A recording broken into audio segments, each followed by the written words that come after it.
ইন্দ্রাণী গাঙ্গুলির ভুল শুধরানো মাত্রই এবার মেঘার রং বদলাতে শুরু করে দিল। হ্যাঁ বন্ধুরা, ভিডিওতে লাইক দিয়ে দেখতে থাকুন। এক পর্যায়ে প্রেস লোকেদের সমস্ত লোকেদের সামনে যখন কিনা মেঘাকে হিউমিলেট করে ইন্দ্রাণী গাঙ্গুলি বলতে থাকে যে দেখুন, আমি ছিলাম সেই ব্যক্তি যে কিনা গাঙ্গুলি গ্রুপ অফ কোম্পানিজের ব্র্যান্ড অ্যাম্বাসেডারকে চেঞ্জ করেন। এই বিশাল বড় এক সিদ্ধান্ত হুট করে ঝোঁকের বসে নিয়ে ফেলি এবং তার জন্য যথেষ্ট পরিমাণে আমি ভুগতেছি। এবং তার থেকেও বড় কথা, আমি যে পরিমাণে লসের মুখে পড়েছি সেটা থেকে বাঁচার আমি কোনো রকম কোনো উপায় দেখছিলাম না। এবং সেখানে এসে আমাকে চোখে আঙুল দিয়ে কুসুম বুঝিয়ে দেয় যে ও আমাদের গাঙ্গুলি গ্রুপ অফ কোম্পানিজের জন্য ঠিক কী এবং কতটা ইম্পর্টেন্স রাখে। এবং তার জন্য আমি আমার ভুলটাকে শুধরে নিয়ে আমি মেঘা ব্যানার্জিকে সরিয়ে দিয়ে গাঙ্গুলি গ্রুপ অফ কোম্পানিজের ব্র্যান্ড অ্যাম্বাসেডারকে, সেই চিরচেনা পুরনো মুখ যাকে কিনা দর্শকরাও রীতিমতো সাদরে গ্রহণ করেছিল, সে আর কেউ না কুসুম সরকার, তাকে আমি আবারও আমাদের ব্র্যান্ড অ্যাম্বাসেডার পদে ওকে জয়েন করতে অনুরোধ করবো। ঠিক সেই সময় মেঘা যখন কিনা উত্তেজিত হয়ে পড়ে এবং মেঘা বলতে থাকে যে মুনি, সমস্ত কিছুর মানেটা কি বলো তো, এবং তোমার যদি এটাই করার থাকতো তাহলে তুমি কেন আমাকে নতুন করে এই প্রজেক্টগুলোর মধ্যে তুমি আমাকে সাইন করালে বলো তো, এবং কেন আমাকে সমস্ত লোকেদের সামনে তুমি ইন্ট্রোডিউস করালে, এবং কেনই বা আমাকে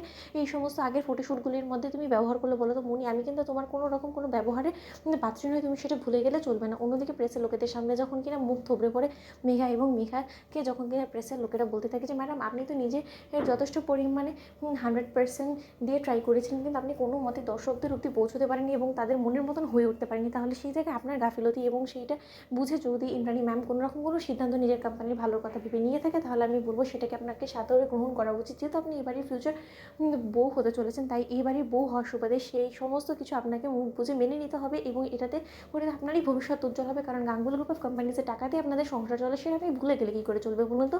অন্যদিকে মেঘা যখন কিনা বলতে থাকে যে মুনি, আজকে তুমি যেটা করলে আমি সরি টু সে, সেটার পরবর্তীতে আমি কোনোদিন আর তোমার উপরে আস্থা রাখতে পারলাম না, চিরকালের জন্য তো আমি তোমার উপর থেকে আস্থা হারালাম। অন্যদিকে ইন্দ্রাণী গাঙ্গুলি যখন বলতে থাকে যে এর পরবর্তীতে তো অনেক কিছুর উপর থেকে তুমি আমার উপরে আস্থা হারিয়ে ফেলবে মেঘা। অন্যদিকে প্রেসের লোকেরা সেখান থেকে বিদায় হয়ে যাওয়া মাত্রই যখন কিনা আয়ুষ বলতে থাকে যে মেঘা, তুমি এরকম করে মায়ের সঙ্গে চাটান চাটান করে কথা বললে কী করে বলো তো, তোমার স্পর্ধা তো কম না।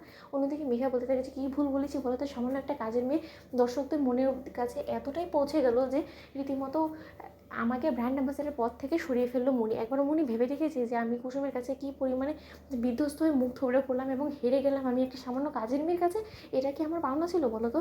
আয়ুষ ঠিক সেই সময় আয়ুষ যখন বলতে থাকে যে তুমি কি পাওনা ছিলে বা না ছিলে, সেটা তো তোমার যোগ্যতায় তোমাকে অর্জন করে দেখানোর কথা ছিল, তাই না? তুমি তো সেই যোগ্যতাটুকু অর্জন করতে পারোনি যেটা কিনা কুসুম পেরেছে।